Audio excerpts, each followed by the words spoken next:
Thank you. As a volunteer, I'm going to talk about volunteers, because we're all volunteers.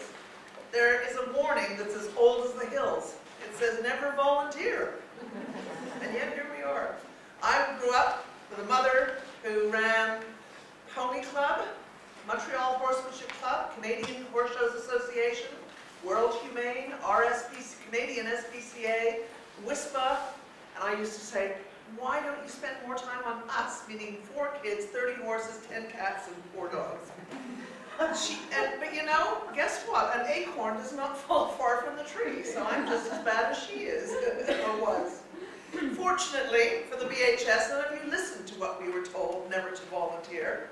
If the regular riders in this world all volunteered, we'd have 400,000 volunteers. Wouldn't that be nice? And if we narrowed it a bit and just said the BHS and the riding clubs, we would have 11,000 volunteers. I think there may be a bit of a crush in the loo today with that many volunteers, but the mind boggles just a bit. Volunteers do not get paid. In fact, it costs you. It costs you money, it costs you effort, and it costs you sweat, blood, and tears. And I know every single one of you has an identity with something there. Mostly, you remain all your lives as unsung heroes.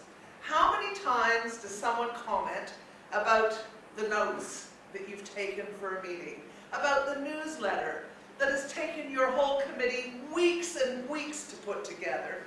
And it's not even just writing the newsletter, it's then editing it, it's then collecting all the details, then it's posting it, but before you post it, you've got to stuff it, you've got to fold it, you've got to stamp it, and no one gives time to think of that. We do. I've stuffed more envelopes in my time than we call it folding and enclosing.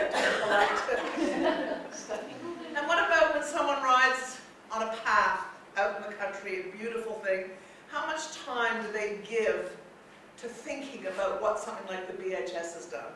Something about the hours of research into the rights of way, into the original reasons for that pathway. And what about the manual labor of going in and clearing the paths and cutting everything back? How many times is a secretary complimented for writing wonderful minutes and getting them out as soon as possible? How about a chairman? Handling a difficult meeting. You're just expected to take it all in your stride. And you're never feted. But do we complain? No. We love what we do. I love what I do. To me, it is a payback for the pleasure I have from the horse. And I'm sure whether it's not the horse yourself, many of you would have started with family and wanting to help out something of your daughter or your son's pony club, and it just goes on and on. The BHS is very well organized at looking after its volunteers, but we all need more help. Now, on the recruitment side, you can stick an ad in a paper or in your newsletter. Now, sometimes that gives you great, all you need is one person for one job. But I always found, like when I took on British Dressage when they were down on their uppers, and we had a fantastic time. I can remember it as one of the best times of my life. As a volunteer, I was putting in 80 hours a week, and I handpicked a fantastic lawyer, and his wife wrote, and I went to his wife and said, please let us have him. And so she felt good that she was lending him to us. I have to say, when we misbehaved, she took him away. But that was kind of I won't say that, but it's true. But everybody had such a love of the horse. It means you're already on the same wavelength. And then I always look to good people that I like and I admire and I get along with, and I say, do you have any more like you? I'd like to put you through a computer or a copy machine, because we need another one of you. And flattery is everything. Not only that, you've got to let them see the overall picture of where they would fit in and what the goals are. So I see recruitment, which is what I've done all my life, as being a piece of cake. But I think for you, you've just got to look. If someone said to me, I can't, I never ever take no for an answer. If they can't do it today, they may be able to do it in 2 months, 6 months, a year. But if I've got my finger on them, baby, they're never going to get away. And you know, some of them came in afterwards and said, oh, I'm just so delightful. You know, I'm so delighted that I joined you. You know, I was thinking against it and everything, but at the end of the day, they had had such wonderful comradeship. Some of my best friends now are people that have helped me build something up from scratch, like the dressage. We had 5,000 members, and horse trials were 9,500, and show jumping was 16,000. And I won't tell you where the other two are, but I'll tell you we're at 20,000 and we're way ahead of them.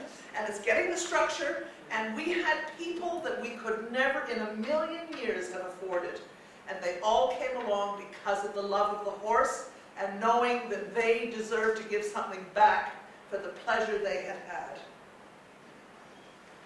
The passion is what's so important. The British, I always try, I'm very emotional when it comes to the horse, and I run breeding as well as a few other things. And I always say, look back at our struggle for freedom, trace our present-day success to its source, and you'll see that the pathway to glory is strewn with the bones of the horse. We must never, ever forget what we owe that horse, especially now that he's repackaged himself as a sport horse, a leisure horse. And he will go on with people, with the help of the British Horse Society, people like yourself, his good will go on forever. I love the saying that a person goes where they're solicited and they stay where they're appreciated. So as volunteers, love you all. From the bottom of our hearts, we, the BHS, thank you for your efforts on our behalf. I know that we have a world standing second to none. We are there because of years and years of volunteers doing what you've done, and you are setting the legacy for the future. Thank you all very much.